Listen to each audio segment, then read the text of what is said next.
Hello, welcome to Authors and Auteurs. Today, we will be discussing and analyzing Spirited Away, directed by Hayao Miyazaki. That was an experience. I don't really have words yet to describe it. Wait, when did you watch it? I watched it over the course of 2 days. Okay. Oh, you stopped it in the middle? You do that? That was really hard for me to do. I did not want to do that. I had school. Yeah, okay. That's fair. It was a good movie, though. I know I'm going to be like, it was so weird, but it was good. It was good. It was weird. It was so weird.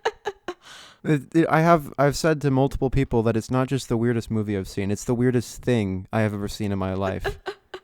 I think it's just there's so many like folk tales and mythical things that maybe if I knew more about Japanese culture, I'd be like, okay, that's a little bit more normal. But as U.S. citizens, doesn't make sense.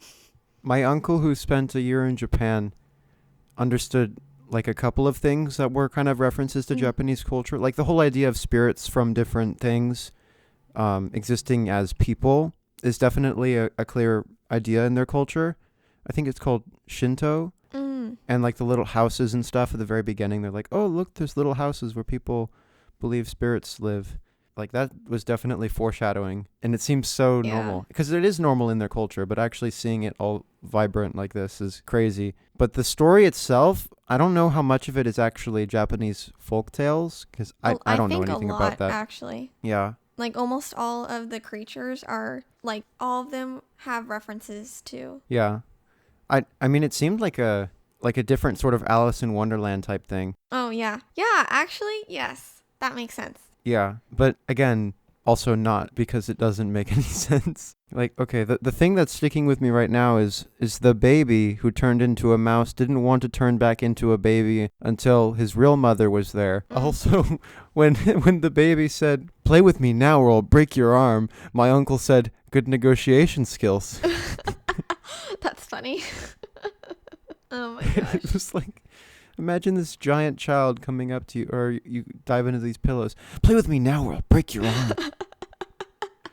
Oh my gosh. "If I scream, my mom will come and kill you." This child is like 2 years old. I feel like if a baby came up to me and said that, I'd be like confused. And then they'd probably break my arm because I wouldn't understand. Especially if the baby only spoke Japanese. That's funny. Did you watch the dub or the sub? So, okay, this is really, really kind of dumb, but it automatically dubbed it for me. And I didn't realize for a while. Oh, that's fine. I watched the dub. And I was like, oh, I would have wanted to watch it in the original version. I watched the dub. I don't, my reason for not watching this subtitled version with Miyazaki films is that if you have to read what they're saying, you don't focus so much on the visuals of it. And he's completely a visual storyteller. So, like, having to look away for a second, you would probably miss something. Yeah. I was thinking with animated films, you have complete control over, like, the weather and everything. Like, you can pretty much do whatever you want, which is really cool. It's crazy. And he takes complete advantage of that, like no other film. Yeah. Is that like any other movie you've ever seen? No. Absolutely not. But yeah, it's one of the most... No, it's not. It is the most beautiful animated film I've ever seen. I agree with you. It's amazing. Even with the giant, like, or not monster spirit, polluted river spirit. Yeah. I don't know how he made that feel so gross. Like, I felt like I could smell what it smelled like. Yes. Oh my gosh. The bubbles coming off it, like, it was like hard to watch, that part. It was. And it's a G-rated film. I don't know how he was able to get... It's PG. It's PG, you're right. I was like, there's no way that's G. Honestly, the parents turning into pigs scared me a little. I anticipated that the first time I watched the movie. Oh, well, yeah, because they're like snorting. I was like, I know where this is going, but still. Yeah. At least I didn't actually have to like watch them transform into pigs. I feel like that would have been more disturbing than... It was like horrifying though. Like it makes you feel like, what if your dad turned around and it was just like a pig's face in his clothes? It's like, what? It's like, and I love how at the very end, she just says, or they're like, starting at a new school is going to be really scary. And she goes, yeah, I think I can handle it. Oh, yeah. Think about what she's seen, though. I mean, how old is she? How old is Chihiro? I remember her name because that's a major plot point. Chihiro and Sen, the two names. She's 10 years old. Oh, really? Wait. Oh, yeah, Yeah. she is 10. I knew that. She's like a little kid. The dragon guy, I don't remember his name. His name ended up being some river's name. The dragon guy, what is his name? Oh, what was his Haku. pretend name? Haku. Oh, Haku, that's right. Haku told her to always keep asking for a job and they'll give it to her. So, yeah, I think that's why she did it. But she did have the courage to go up to some random man with 6 arms and demand that he give her a job. I love how all the little soot balls, they after they saw that she helped the one that accidentally almost killed himself, they all just dropped the rocks on them. Yeah. I think that the movie is a reaction to greed and human consumption. That is the point of the movie. Because interesting. Even in the beginning of the movie, when Chihiro's parents are grabbing the food, they're like, "Oh, it's okay. We have our credit cards. We have lots of money." Yeah. You know? And then Chihiro's asking for a job. She's like, "I want a job." And then everything is about, I feel like a lot of things are about money, and there's the whole gold scheme. And the gold turns into dirt. Mm-hmm. Remember that? And that scene's interesting. That scene is really interesting because when Haku looks right at Yababa, what's her name? Yeah, I think so. And he says, something that you love has been replaced and you didn't even notice. And she goes, what? Then she picks up the gold and looks at it. And she's like, oh, and then she looks at him and he just stares at her. And they both are feeling like this is real gold. And then she puts the gold down. It's like, And then she looks and then she sees her child transform into 3 green heads and fall apart. And then she's like, no, my child. And then the gold turns into dirt everywhere, not just there. So the fact that she didn't notice that the gold wasn't gold, it was actually dirt the whole time. So the fact that it didn't change, it wasn't even being fake. They're saying it was actually dirt. It's not that it just looked like gold. It was dirt. That's what gold is to them, even though she cares so much about it. And her child, which she actually cares about, was what was different. So I think that Haku knew that it was dirt the whole time. I don't know how he knew about where they went, though, right after when he wakes up in the boiler room and is like, all I remember is that Chihiro helped me get here and then helped me become healthy. And then he immediately goes upstairs and is like, I know that your child has been taken to your twin sister and that this is not real gold and that your child is not actually this, it's like a mouse. My uncle was wondering why the child became good after becoming a mouse instead of the mean brat that he was before. And I think that it could be 2 things. It could be that he was changed when he changed forms, and then he actually had to work to do things and work with this weird little bird thing that would carry him around. And then when the bird stops carrying him when the bird gets tired, so he carries the bird. He actually is doing something. And also he was in that room for his entire life. Remember at the beginning when he breaks through the wall? Oh, yeah. So he actually never left that room until he was turned into a mouse. I think that the experience of seeing more of the world and seeing all those ghosts on the train and then meeting actually nice people is what what changed his character. Because when he came back, he's like, why are you being mean to my friend? She actually tried to help me and you're just a mean old lady. And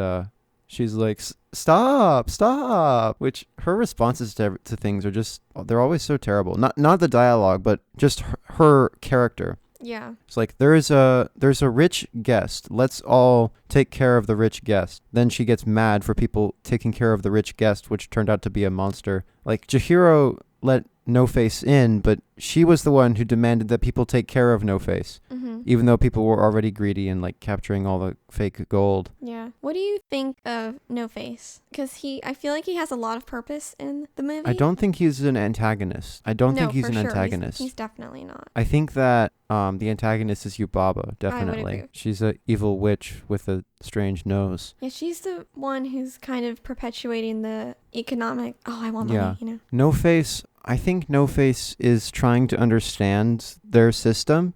I think No Face is kind of like the audience trying to understand the world, but from a different perspective. That's because interesting. the part he doesn't understand is not the spirits and things like that. I think he understands that part because he stands on that bridge and watches them all the time. He didn't understand money. The first time he sees money, I remember noticing this just now when I watched the movie. Right after the river spirit gets cleaned up in the bathhouse and he gives them money, he sees how they all react to the money, like all the gold being thrown on the ground. He sees that. And he looks at his hand when that happens, or whatever you would call that. It looked like a hand. He looks right at his hand, and then he looks at the people, and he watches them pick up the gold. So he was already inside before. He just didn't know that they wanted gold. Yeah. And that's when he forms his plan, I think. And I think that he's able to make anything like that out of dirt. But he saw that that was what seemed to be significant to them. And he was completely right and completely rewarded for that. Now, I don't really understand why he tried to eat people. I guess that was his way of trying to talk. Maybe. But I don't know why he wanted to go inside and eat all that food and then become extremely fat. Yeah. I don't understand what that was. I don't really know how to answer that. But I do think that he reflects his surroundings. Like Yeah, when Chihiro definitely. is kind to him, he returns her kindness. And He when the likes people- Chihiro the whole time. Yeah. And when people are, greedy and they're like, oh, look, like I want the gold or whatever, he reflects that greediness. I think by that's eating them. that's probably maybe? right. I think you're right about that. Because the frog and that little mustache guy and one of the ladies who are like have like two sets of eyebrows or something. that was quite a cast of characters I just described. That movie is crazy. Anyway, It is. I think he eats them because the frog guy was the one who noticed Chihiro on the bridge, and so he didn't like that he made her uncomfortable, I think, or that he was trying to catch her and throw her out. And then the mustache guy was super greedy. He was trying to suck up to No Face the whole time. He's the guy in the front ringing the bells and stuff and singing the song about how everyone should be generous to the rich man. And then those ladies turned away Chihiro when she got there. They said, we don't want to work with her. Like, give her to, what was the other girl's name? The one who looked human. Oh, I know who you're talking about, but I don't remember her name. She had the same voice as Meg from Hercules, my sister pointed out. Oh my gosh, she totally does. That is so funny. Wait, did your sister watch the movie with you? She did. It's a weirdly good family movie in spite of the, like, bloody dragon and those paper things are terrifying when that happens. But talking about No Face is such an interesting character, though. Yeah, he is. He changes when he meets the twin sister of the witch whose name starts with a Z. It's like Xana or something. Zaniba. That's what it is. Zaniba. That's right, Zaniba. Yeah. When he met Zaniba, he was a lot more humble. And also it's interesting, I don't know if humble's the right word, but it's also interesting that like trying to compare Yubaba and Zaniba. So Yubaba has this giant place where she has tons of workers and servants and things. And do you remember all the doors that she has to go through? Oh, Chihiro yeah. has to go through to get there. Yeah. Both of them use magic to open their doors, but her sister Zaniba only has one door and no helpers. She asks No Face, she asks him if he wants to help her because she needs an assistant. And he just goes, because he doesn't talk. But she didn't even sign a contract or anything. He's just going to help her. And she has one helper. Instead of Yubaba, who has like thousands of people working in this bathhouse all the time and all these contracts, and she steals their names and things. I don't know. One's evil, one's not really evil. Though it's interesting to consider, she saw Haku as an enemy because he was trying to steal her seal. Mm-hmm. Because he was controlled by the little slug thing that Yubaba put in him. Instead of trying to remove the slug thing, she just tries to kill him, which is a similarity. It's a similarity between her and her sister because her sister just wants to get rid of people. Mm-hmm. Instead of, like, if it's a problem, she just tries to just kill them. Not really kill them, but, like, I guess it is interesting that the main antagonist of the film does significantly less, like, physical harm than one of the good guys, supposedly. Yeah. Zaniba and Yubaba, to me, are like, the Yin and Yang thing. Oh, yeah. I feel like that perfectly describes them because Interesting. Zaniba has the potential to be like her sister Mm-hmm. because, Definitely. she wanted to kill Haku. That, we already said that's something that Yubaba would do, and Yubaba definitely cares for the baby. Yeah, that was weird. I don't understand that. I guess it's her child, but she doesn't care about anything else. All the other people seem expendable to her. She's so ready to get rid of people. Yubaba has a heart for her child, but she doesn't really care what her child actually thinks. I mean, she just tries to, maybe she does, because when the baby is telling her to be nice to Chihiro, she's like, okay, I'll try to help her, but she has to do this test because we made a promise before. She says like that making a promise actually matters, and her sister is less about that. She's more spontaneous, I think, because she lets No Face join her without any paperwork or anything like that.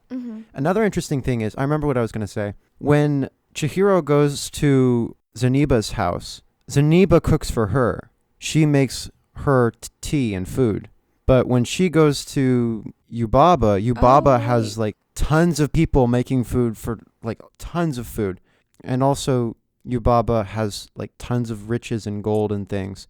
And these lavish carpets draped over everything and a room full of pillows and things. And Zaniba's one-room house is all like wooden, and she has like no money. She just has this one stamp, which is made of gold. That is interesting. The beginning is extremely sudden. Oh, yeah. It gives you a sense definitely of the contrast to the rest of her life. In a very short amount of time, it shows you how normal her life is. Like the beginning, she's in her car. She's got flowers. She said that they're dying. Oh, that's interesting. Wait, why is that the first thing we learn? Wait, like that's like the first thing we learn about her, though, is that she's sad that these flowers are dying. Oh. That's like the first line of the movie. And they're like, we told you that you shouldn't hold them so close like that or they'll all die. I don't have an answer, but do you have an answer? I have an idea. I think that, I wonder, so definitely a major theme in the story is names and relationships. And again, when she's walking through the tunnel with her mom, she holds onto her mom so tight, her mom says, let go, you're going to make me fall down. And that seems similar. And that happens again at the very end. Yes. When they're leaving. Yeah. It's the same sequence of shots, by the way, also, just reversed. Like her dad walking kind of at a low angle, and then him walking towards the camera. Or no, I don't think that's in the last part, but her hugging her mom is there too. That is interesting. Yeah, okay, maybe I should have done my research. No, it's all right. The part of half the fun of this is going in almost completely blind and just like rambling about it, because it's fun to see what we can try to put together before any like outside exposure to ideas about this. Yeah. Because it like who better as a test audience to like high schoolers interested in cinema who have almost no context for anything. That's true. We don't like, really know anything. If we can figure out what's going on, then it's extremely well done. So they're leaving the spirit world. She's still holding on to her mom, like at the beginning. And then she kind of gains confidence, I think, when they go out to the car. And she like, the only indication in the real world that any of that happened is the leaves on their car. Yes, the leaves on the car, but also she still has the purple hairband. She has, ooh, that's a good thing to talk about. Yes. Okay, so her friends, so Zaniba confirms that she is actually friends with the weird little bird and the mouse child. I don't think the baby's ever actually given a name. His name is Bo, or Baby. I think Bo is just but Japanese Bo is for baby. Yeah. There's a Ghibli So not really. Not really, no. Does that have something to do with Yubaba and like keeping their names? Oh, that is interesting, because she takes names away and she never names her child. Maybe that's why she takes names, is because she's collecting names for her child. Maybe people who save baby names on make a list of them are actually just evil witches who have bathhouses for spirits. That is interesting to think about. She doesn't name her child. I never noticed that. Her child has no name. It's just Baby. And she steals other people's names. That's definitely a connection. Yeah. That is really interesting. I would have never noticed that. That is fascinating. Wait, why do you think that is? Why do you think that she doesn't name her child? I have no idea. The only thing I can think of is that if she named her child, she would like feel an obligation to take his name away or something like that. But I don't even know where to start with that. I see why you would think that, just because it's like a pattern in the movie. But I think that maybe, Chihiro is complimented for her name. Haku compliments Chihiro's name. And Yubaba was eager to take her name and just live Sen. I don't know. I think maybe the only thing I can think of is that she's collecting names for her child. But maybe she keeps her child away from the world because she's afraid that if she names her child, someone else will take the child's name away. Yeah, that's a lot better than what I said. Or maybe her sister also collects names and we don't know about it, and she's just waiting for her to name her child so that she can take its name away and make it a slave to her. Interesting. Why is the baby so big? What was that? Why? It's taller than Yubaba. I think that there's a connection to Japanese folklore in there. Probably. Back to the hair tie. That it was woven by... Oh, and the fact that No Face is good at weaving is interesting. Oh, yeah. Because No Face does most of the weaving for the hair tie. Yeah. So the baby and the bird spin this little wheel that makes the thread go through so No Face can knit it along with Zaniba, who is the opposite of Yubaba. And she calls her grandmother. So yeah, that's interesting. I think that the opposite of Yubaba is somebody who wants to have people work for them instead of trying to turn people away, and wants to help people by making things for them instead of forcing them to make things for themselves. And the fact that No Face... Oh, that's the only time No Face makes something instead of consuming something.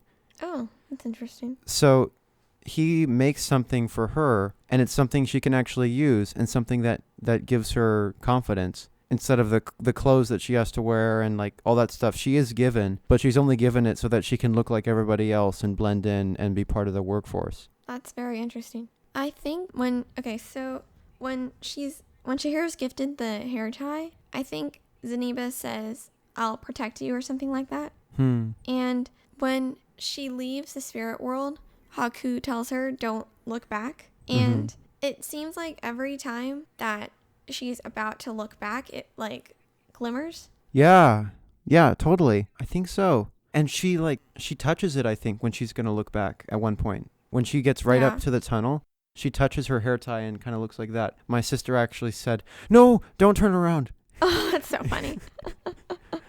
And then she walks through the tunnel, and then she looks, and all she sees is a green hill. And then she walks to the car, which is covered in leaves. And at the very beginning of the movie, leaves brush across the path they're going to. Like the wind is blowing towards the castle. And there's like not castle, like the park, the abandoned theme park. Yeah. There's no wind when they come back. And nothing, like the leaves are staying there just on their car. I wonder if leaves mean anything, because the paper things are kind of like leaves, but they're dangerous.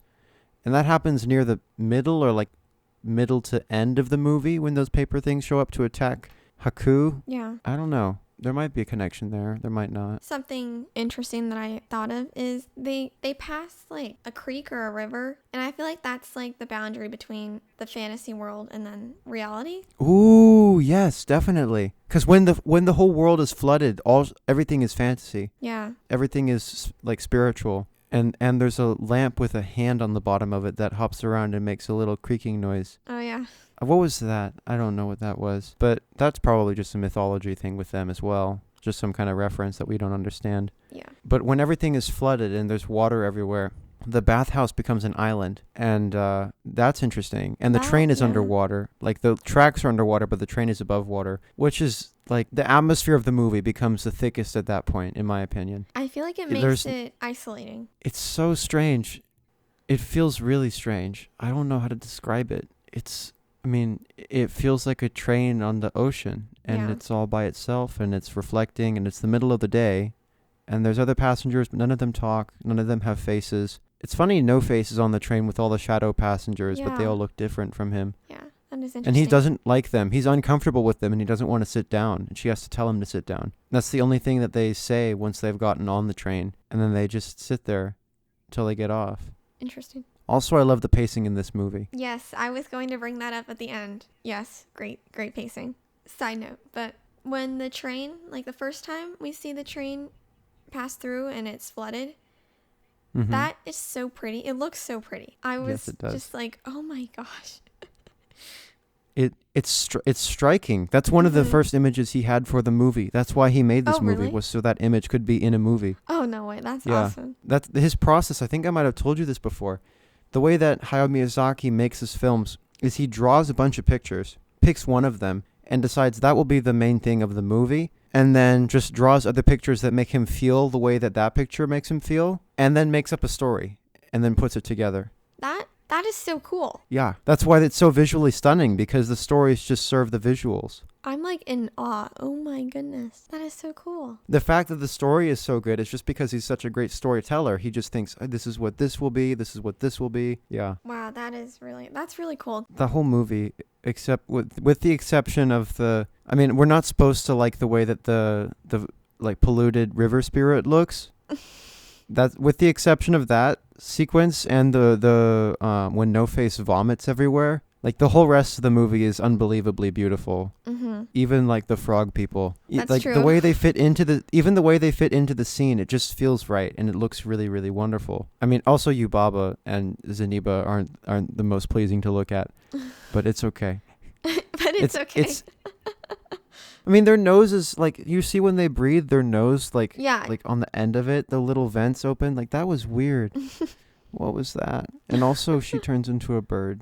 Oh, yeah. I like how there's so many little weird things that I just keep, like, I forgot she turned into a bird. That's not even the most, like, in a normal movie, you would think, what on earth? That old woman turns into a bird. Her nose is like a beak. Why can she turn into a bird? But no, in this movie, that's just a thing. It's like, that's one of the most normal things in the movie. It's like, oh, of course she turns into a bird. She kind of looks like a bird. Like, what? Why is that? Why do we accept it like that? It's just normal. That's funny. Yeah, I don't know. The movie like really pushes the limits with like how weird things get. So when certain things happen, it's just kind of like, okay. Yeah. Yeah. I mean, of course there's frog people running a salon for like spirits. Yeah, why not? I mean, that's what this is. He makes everything seem so practical, he being Hayao Miyazaki. He makes it seem like it all fits together perfectly, because it's like they have a place to live, the workers have a place to live, they get paid.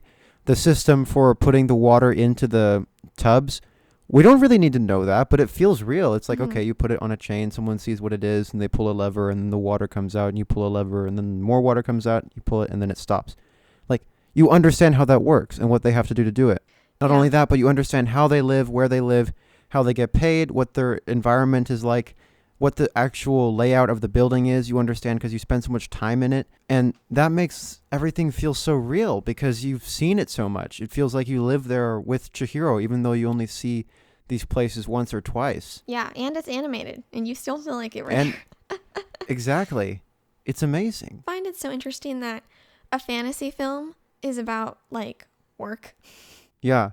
Well, that makes it feel so real because, I mean, of course they have to work there. I mean, everybody has something to do. I love that. That's a theme in Miyazaki films, is everybody has to do something. Like, they have a job. In Castle in the Sky, there's these airships that float around, and he doesn't just say, oh, the airships float around. They're like, no, this is where the engines are. This is what we have to do, maintain the engines. This is where the people who live on it, like, this is what it's made of. This one's made of canvas, like cloth, meaning that they're poor. And this is where they live. This is what they eat. All this stuff.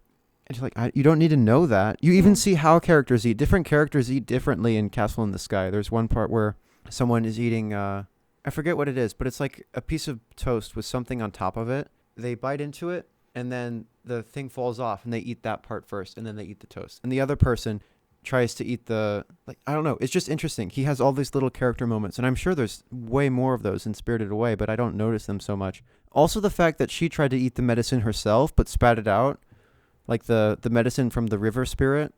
Like, she tries to eat it, and then it's disgusting. Oh, yeah. Because, of course it is, because it looks like a ball of dirt. Yeah. And then she gives it to Haku, and she was going to give it to her parents, but she thought it was more important to save Haku than it was to go back to turn her parents not into pigs. Yeah. It definitely tells us a lot about her character. Yeah, definitely. There's a screenwriting technique called Saving the Cat, which is from a book called Save the Cat. The book didn't invent the technique. The book just named it and gave it a structure that you see in different things. But when she lifts the rock off of the little soot ball, that's saving the cat, because that doesn't do anything for her, and it's just a little insignificant ball of soot that's come alive by magic, but she decides it's important to lift this heavy thing to save it just because she cares about it and wants it to be okay. And that's the first real thing you learn about her character, other than her complaining about everything and being scared. Yeah. Which, even in a completely alien environment with like a Spider-Man operating this giant machine that like after seeing all these spirits and crazy things, the first thing she does after asking for work is trying to help things that could never help her. Yeah. That's her character. Interesting. I want to go back to the paper birds. So were all the paper birds Zaniba? Or was it just one? I don't know. That's a good question. I think that's the answer to that probably is in the folklore, but we have no idea. Probably. I would guess, I think it makes more sense in the story for it to be all of them, but I think that it was probably, well, no, it was probably all of them because she was like controlling all of them. And so I think that like since all of them went away or got destroyed, she decided to be in that one and kind of project herself using that one. Yeah. Interesting. Yeah. I wonder why they are shaped like little people, though. Yeah. Like they're little angel-looking things instead of... They don't really look like birds. They look like little angels. They do look like angels. They looked more like birds to me. I don't know. Do they look like birds? I mean, I don't... Okay, that could have been interpreted many different ways. Very true. They're called Shikigami. Shikigami? I'm probably saying it wrong. They are assumed to be birds by Chihiro. I mean, okay. Their species is paper spirits. That's very helpful. Emotionless creatures acting under the will of whoever commands them. They show no signs of human expression, but are incapable of moving after their fragile paper bodies are torn or crushed. I mean, we knew these things already. Oh, they are spirits in the traditional Japanese folklore. It is unknown whether Shikigami mentioned in Spirited Away are living beings or magical tools. Therefore, they can be classified as both a spirit and an object of use. Okay. That's interesting. So they are very much in the Japanese folklore. So I don't know. We don't really know what they are. They might, the significance of them might just be that they're the presence of Zaniba trying to kill Haku. I mean, that's enough for the story, but there's probably some significance behind why that's what they are. Yeah, probably. What do you think the shadow people were on the train? Why do you think they were there? Oh, that's a good question. I don't know. So what do you think? I think that it could be another thing where they're saying that... Is it saying that commuting is monotonous? That's the total significance, definitely. It's just that it's saying it's boring to go on the train. No, like that they're saying these people died and they're still working, maybe. They're like ghosts. Maybe. Because that's the only time we ever see ghosts that look like humans or spirits that look like people. Well, I'm probably wrong. But I think there are shadow people when Chihiro's parents were turning into pigs. Oh, yeah. Wait, were those just blobs or were those shadow people? I am not sure. Also, one of them does this, waving their hand up and down, which in Japan means come here. Oh. When she first turns around and sees them. So it's like the spirit world is already beckoning to her as she's trying to escape it. That is interesting. Because all the other ones are trying to kick her out. Those ones that kind of maybe look like people. Yeah. I don't know. Let's see. They're not people. They're just blobs with eyes. Oh, okay. But different than the train. Different than the train, yes. Okay. Oh my goodness. Oh my goodness. Oh my goodness. Oh my goodness. This is a comparison of the doorway from the beginning of the movie and the ending of the movie. Oh. That is very interesting. Also, here are the spirit people. That's what they look like. Oh. And the fact that that one is framed right in front of her is interesting. That is interesting. Because it's saying that she could become them. And then she starts to fade away until she eats food. Food is very significant in this movie. It is. But anyway, we're going to talk about the doorway now. So how much time passed while she was in there? I think that no time has passed. Then how could so much have grown? Before I made that connection, I thought that no time had passed. And it was just like kind of like, okay, do you remember reading The Magic Tree House? Yes. And they would go into the worlds and like... And then they come back and it's like, no time has passed. Also, that's from the Chronicles of Narnia. Oh. When they're in the wardrobe and then they come back and then no time has passed at all. So that idea is definitely there. But this is like a different twist on it because for her parents, it felt like no time has passed. But here's some things where we don't know the timeline. How long she was in the bathhouse after she got there, because we only see 2 nights there. We only see her doing stuff for 2 nights. But she might have been there for longer. And then when she leaves, we don't know how long she's on the train. Because it gets dark while she's on the train, I'm pretty sure. Oh, or maybe yeah, it doesn't. That's true. Because like when the train arrives, it's dark. So it's implying that it's one afternoon. But it could have been longer than that. And we wouldn't know. and then how long she's at that house, because that house has no windows. And then when she comes back out of it, it's like evening. Yeah. And then it's night when she's riding on her coup in the night sky. And then when she arrives, it's day again. So we have no idea how much time has passed. Yeah. Like, it's definitely more than a day, at least in the spirit world. Yeah, I think that makes watching the film feel a little bit more... Dreamlike? Yeah, because you don't know. You don't know how much time has passed. Yeah. You know? I guess I would say maybe...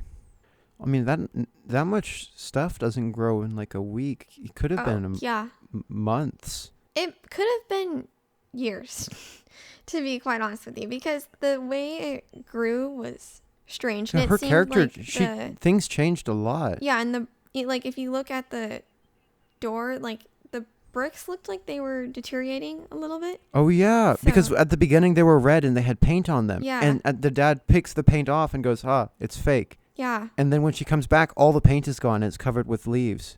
It's covered with leaves. The leaves are blowing on the ground at the beginning. Oh my gosh. There's just too much in this movie to talk about in like an hour. There's so much. Definitely. But the significance of that, maybe, I don't know. Maybe it's just telling us that it felt longer, or it didn't seem as long as it was. The parents didn't even notice time had passed. She was conscious the whole time, but also wasn't really probably aware of how much time had passed. Because she changed a lot as a person, and she didn't look different. She didn't really age physically. So it probably wasn't years. Maybe it was years, though. Well, but I don't know. If time passed, but she didn't age in spirit world? Because that could also be possible. Oh. Because it could be like 2 days is like 2 years. And yeah, maybe. That could do it. Yeah. That works. I think that I just don't want that to be that long, because then they're going to miss the movers. When they get to their house, the movers will be like... And like the dad says, I hope we don't miss the movers. I don't know. This movie is like way too much. It's crazy. It is crazy. The only other Studio Ghibli film I've seen is Castle in the Sky. And that one is so much simpler than this. Even though it's like kind of complicated, it's just a plot. Things just happen and people are just characters, and then it ends. And you're like, that was really good. With this one, it's like, what did I just watch? I don't even know what that was. Was that a movie or was that all in my head? I don't know if that was real. Imagine like watching that on like some kind of medication. Oh my gosh. Oh my goodness. One time I was really, really sick, and it was the first and last time I've ever seen Harry Potter and the Prisoner of Azkaban. And that, I don't remember what part of that movie was actually what was in front of me and what part of it I thought was all in my head. There were things that I remember from that movie that didn't happen, and things that happened that I don't remember. So I had like a vision of Harry Potter, and it was almost the movie. That is really funny. Oh my goodness. Okay, you know what's funny is when I was watching Spirited Away and the people were like turning into animals, I thought of the Patronus in Harry Potter. Yeah, interesting. Because it seemed... I don't know. They were okay with being different animals, though. I don't think that the bird ever turned back into the creepy weird bird with a tiny Yubaba head. Yeah. What was that? Why was it like that? I don't know what that was. Yeah. Oh, another thing I want to ask. So you know how Yubaba has like the final test for Chihiro, and she has to say which 2 pigs are her parents? Yes. So it was none of them, but I feel like she decided that very quickly. Yeah. She gave that maybe a couple seconds of thought. She was like, she looked at them and she just knew. Like instinct? I think I'd like to say that it was because she grew as a person and was able to recognize how people were more over time. And the fact that Yubaba didn't notice that her child wasn't her child and that the mouse was her child. She said, get that mouse away from here. It's a dirty creature. Oh, that would be an interesting like contrast. Yeah. The fact that Chihiro was able to immediately recognize none of those were her parents in their animal form. And then they all turned into people and went, hooray, you guessed right. Like, whoa. And the fact that Yubaba would have never found out unless those things had turned back into what they were before. That is interesting. That's a she would not have that's a good noticed. connection. She doesn't see people. She just sees how they look. And Chihiro is able to recognize who people are even when they are different creatures. And the fact that she's able to recognize the dragon as Haku, even when she didn't see him turn into the dragon. She just looked at the sky and went, Haku is a dragon? Oh, It's yeah. like, how could she know that? She's not How could she surprised know? like us either. She's just going Yeah. with it. I mean, I guess at a certain point in that world, you just be like, this is just what things are.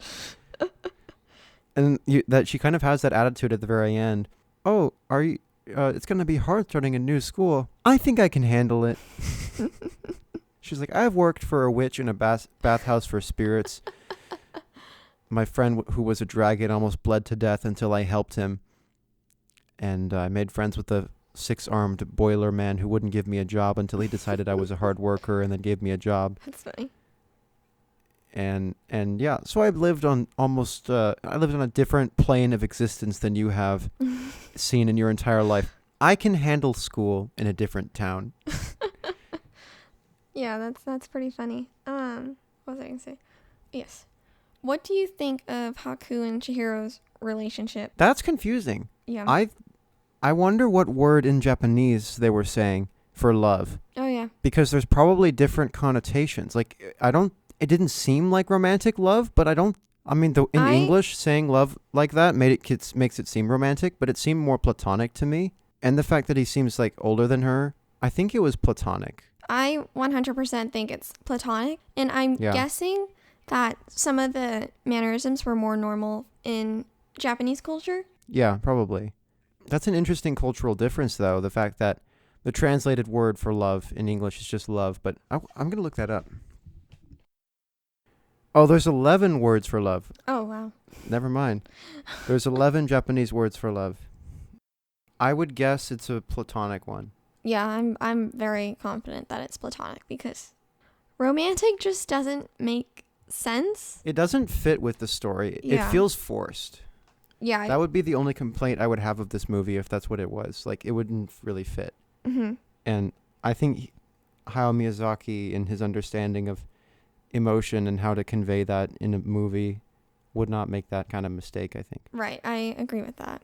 Like, they automatically have such a strong connection. They have a connection, yeah. Because she trusts him all the time. And that girl from the bathhouse, she does not trust him at all. Yubaba's control over him that made him that way. Mm-hmm. But he wanted to help people.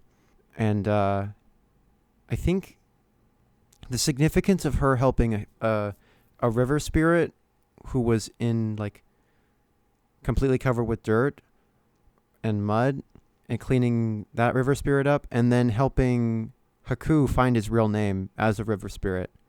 I think that's supposed to be a connection too. Yeah. I think that might be indicating that it's another thing where she sees past the outside of them and how they look and smell and like sometimes how they act Mm-hmm. and what people say about them and being able to help them. And they end up helping her even more because that river spirit for some reason gave her this ball of medicine that she was able to save Haku's life with.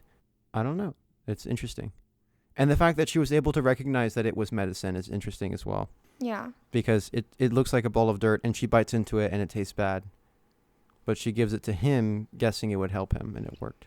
I think it's interesting. I feel like she is closest to Haku and Zaniba. Yeah. Closer to them than with her parents. Possibly. I mean, we don't see her parents that much, so we don't really know how she interacts with them normally.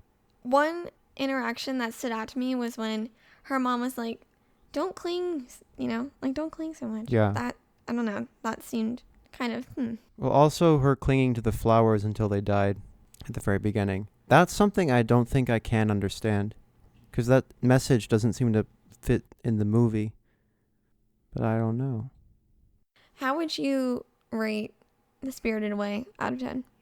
Out of 10, I would rate it...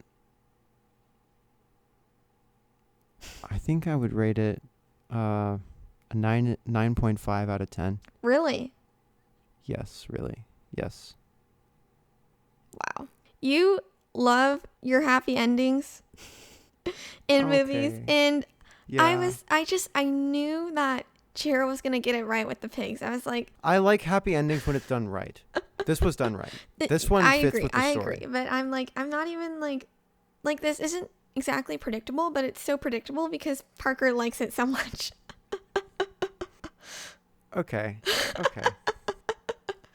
It's not that whether or not it has a happy ending, it's the pacing that I love.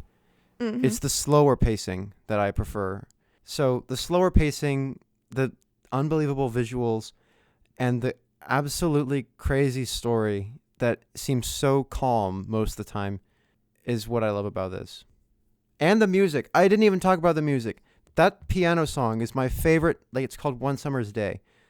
And I think it's by Joe. Oh, yeah. Wait, we didn't even Mishashi? cover the Something soundtrack? like Oh, my gosh. This is... The music is the best piano piece I've ever heard in anything ever. This movie has the second best soundtrack, in my opinion. What has the best soundtrack, Hayley? Psycho. I haven't seen Psycho. I can't say anything about it yet, but I'd like to watch it. When you watch it, you're going to notice the soundtrack. It's good. It's really good. Okay. But, yes. But you say this is the second best soundtrack of all time? Yes. Well, not of all time, out of what I've seen. I feel like that's a big difference. Okay. Of what I've seen, this is my favorite soundtrack in any film, which is a huge part of why I think it's one of the best movies I'll ever see. Yeah. I would give this movie 8.5 out of 10. Which I know. That's okay. It's okay, Hayley. That's good. It's okay. I really like it. You have to understand. I really, really like this movie. Okay. It's my favorite animated film. Really? Yes. Okay. Well then. So. You just don't like animated films that much, Huh? Huh? Is that what it is? No, it's just Hayley? I would like this a lot more if I understood all of the folk tales. I probably, if I understood all the folk tales and things, it would probably end up being a 10 out of 10 for me. Yeah, I would just... Actually, maybe it's a 9 for me because there are so much things I don't understand, and it's not really fair to like guess that they all mean something. Yeah, this isn't good. I was going to give it an 8 out of 10. This is... But you were like... I'm going to give it a 9. I'm going to give it a 9. You were like, you can so give it like... 8.5.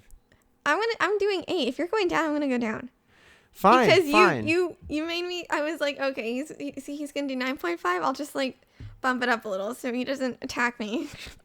I won't attack you. It's fine. Yes, this is 8 out of 10 for me. I really enjoyed the movie. I think that the pace is good. I like the protagonist. That's a big make it or break it point for me. I just need to understand this more. I think if I could understand it more, I would give it like a 10 out of 10. But that's fair. There's just so much that I can't grasp that it's just not there for me. But without a doubt, this is a phenomenal movie. It's very clear how good it is. Thank you so much for tuning into this episode of Authors and Auteurs. If you liked this episode, please subscribe to our YouTube channel or follow us on Spotify. Our podcast is actually not available on Apple Podcasts, but you can still listen to our podcast on Spotify or YouTube. For updates on future content, please follow our Instagram at Authors and Auteurs. And if you are listening from YouTube, please leave your thoughts on the movie in the comments down below. We would love to hear your opinions. Thank you for listening.